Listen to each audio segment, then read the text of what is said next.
back to the channel. In this next video, I wanted to do a guide to run a faster park run. Because the park run, I feel like the 5k is probably the most popular distance to race these days. So in this video, I've got 10 tips, so hopefully you can go out and try them and smash those park run PBs. So tip number 1 is structure your training sessions. So in a week, I typically do 2 to 3 hard sessions a week. The rest of it's just easy running. And when I say easy, I mean conversational pace.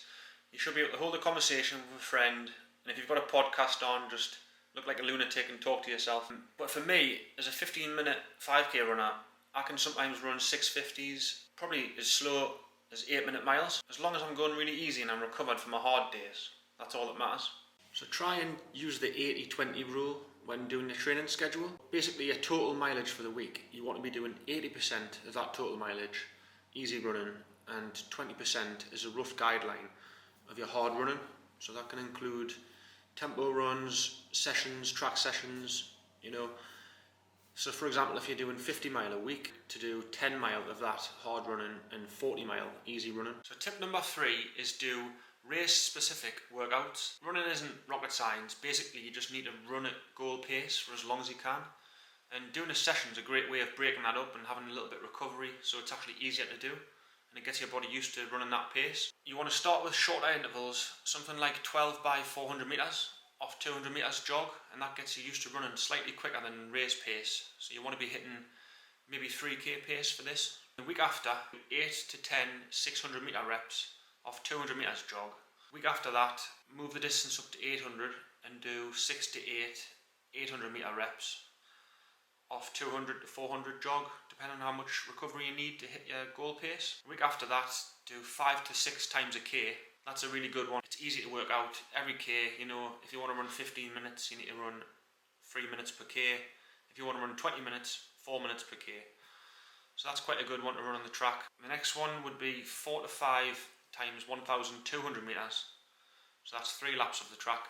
I would say the final session a week before your race, if you want to do 3 to 4 by a mile, give yourself a good recovery, 400 metres jog recovery, slow, and if you can hit goal pace for that session, especially 4 of them, you know you're ready to run that pace on race day. Tip number 4 is the 10% rule.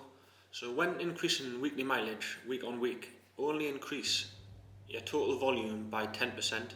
So if you're currently running 30 mile a week, only go up to 33, then 36. This just avoids burnout and overtraining because your body's not used to the volume. The next tip is don't over race. It's easy to get caught up on doing the park run week on week, and although that might work for the first few weeks, it's not actually the best way in the long run to run a PB. You'll probably be burnt out mentally and physically as well. Try and do one every 2 to 3 weeks instead. Do these sessions mentioned in a previous tip and give yourself time to just refocus and get your mind right so you're actually ready to run a PB and perform at your best. You can't do that week on week. So tip 6 is change up the surface you're running on. A lot of people live in the city, so they find it hard to get access to grass, and they do most of their runs on the road. What I would suggest is, if you've got a beach near you, try and run on the beach. If not, try and run on the grass, also the track, and add hills as well. But I'm lucky I live a mile away from the beach. This saves your legs, it saves your feet. I know a lot of people, a lot of my friends anyway, have been getting plantar fasciitis lately.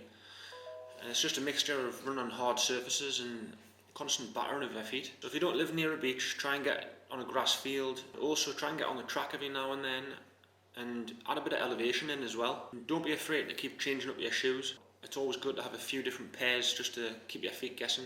Tip number 7 is improve your technique, and that can be done by doing drills or strides. So I'll leave a link to all these different drills, but just to rattle them off quickly, I've got ankling, A skips, B skips, C skips, high knees, which is a common one, bum flicks or heel flicks, doubles and leg pulls as well. You'll see a lot of sprinters do leg pulls.